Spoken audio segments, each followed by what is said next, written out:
amewaongoza wadau wa elimu katika ikulu ya Nairobi kwenye hafla ya kufunga tamasha ya maigizo, huku msisitizo mkubwa ukiwa kwenye mfumo wa CBE. Hafla hiyo iliyojaa msisimuko na rangi imebainisha jinsi mtaala wa umilisi unavyowatayarisha wanafunzi kuwa wabunifu katika uchumi wa dijitali unaokua kwa kasi duniani. Mwanahabari wetu Michelle Mwangi amekuwepo na kutuandalia taarifa ifuatayo.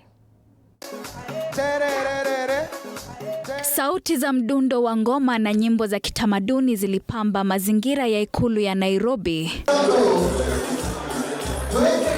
huku mamia ya wanafunzi wakisherehekea kilele cha safari ya siku 12 iliyoanza katika kaunti ya Nyeri. Baada ya shamra, pazia lilifunguliwa rasmi kwa maonyesho yaliyosheheni ujumbe mzito, ambapo wanafunzi waliwasilisha kazi zao kwa ubunifu kupitia nyimbo, kwaya, ngonjera na maigizo ya muziki. It is not funny. Hiki ni kichungi na nimeacha hapo. Ndio hili wanichungia maisha yangu.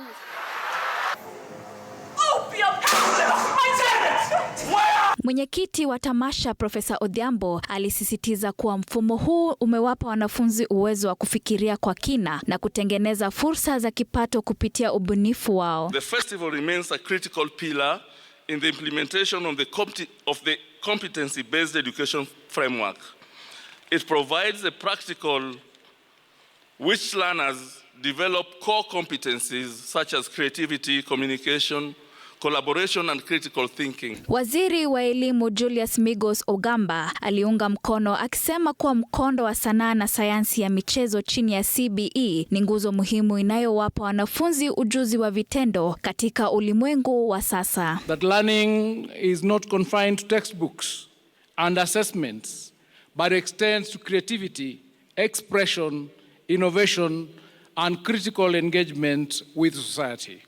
Alipopanda jukwani, Rais William Ruto alipongeza kizazi kipya kwa kukumbatia teknolojia ya AI na ubunifu, huku akiahidi kuwa mfumo wa CBE utafanywa kipaumbele katika bajeti ya Wizara ya Elimu ili kuhakikisha rasilimali zinawafikia wabunifu hawa. Channel resources into drama and music festivals and even into branding spaces within our school systems where young people learn, engage and influence one another.